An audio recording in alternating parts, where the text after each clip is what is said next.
with this new vision of Northern Ireland, free of sectarianism, free of, maybe we can never be free of prejudice, but at least you're not being so locked in by sectarian beliefs and sectarian attitudes and policies.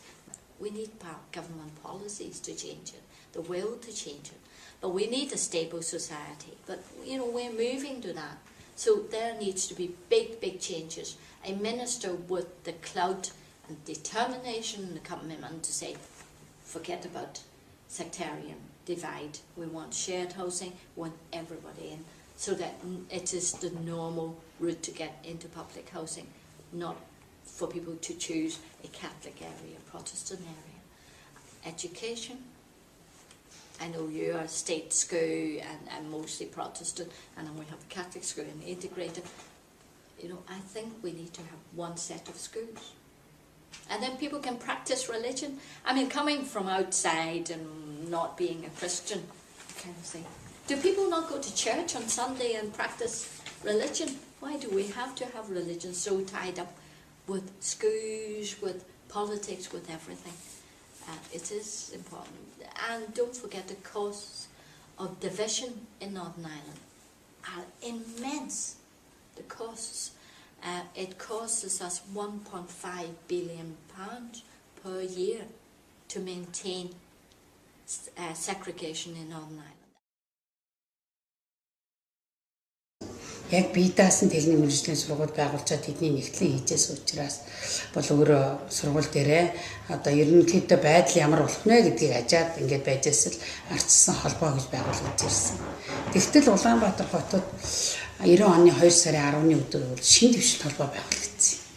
Тэгээд шинэ дэвшилт холбоо байгуулагдахад тэр шинэ дэвшилт холбоонд бол өдөөс би ардчлалд яаж орсон бэ гэхээр шашныг дээдлэн шашныг хүндлэн чөлөөтэй шашин шүтэг эрхийг бий болгоно гэдэг. Би анхын энэ л зарчмыг би хүндэтгэж ирсэн. Тэгэхээр би бол яагаад энэ зарчмыг хүндэтгсэн бэ гэхээр би 90 нас хүрчээсэн Азаа бурал эмээтэй байсан. Тэр эмээгээ дагуулад би тэр гандан хийдэр маш их удаа явдаг гэсэн. Ингээд миний эмээг бол одоо тэгээ аваа явж байхад миний ээж цэргийн хүн байсан.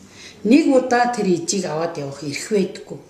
Тэгэхээр ээжийн маань тэр одоо хий дээр ингээ орох одоо гандан хийдэд очиод мөргөх тийм ирэхгүй.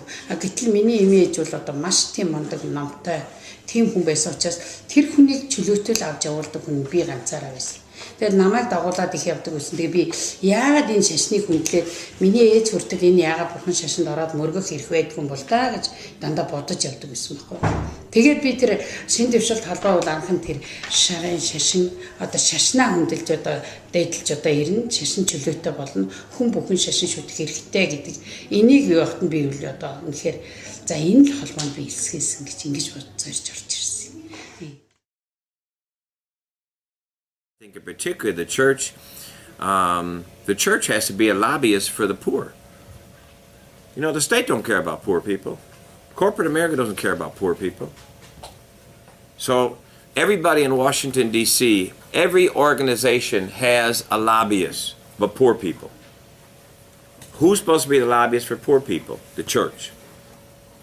So the church has to continue to be the voice and says, when they're making decisions, whether it's about America, whether it's about Illinois, whether it's about Chicago, the church has to pull up the chair at the table and the chair at the table and saying, and what about these people here? What about foreclosure here? What about education here? What about jobs here? If we're not that voice demanding that those people are agendas on the table, then poor people are not on the table in this country. Poor people and people of color in America are made to feel second-class citizens, whether America ever wants to admit it or not. And so you're made to feel either disposable or invisible. It's an unequal playing field in America. So the church ought to be the moral voice that speaks for justice, equality, and equal playing fields.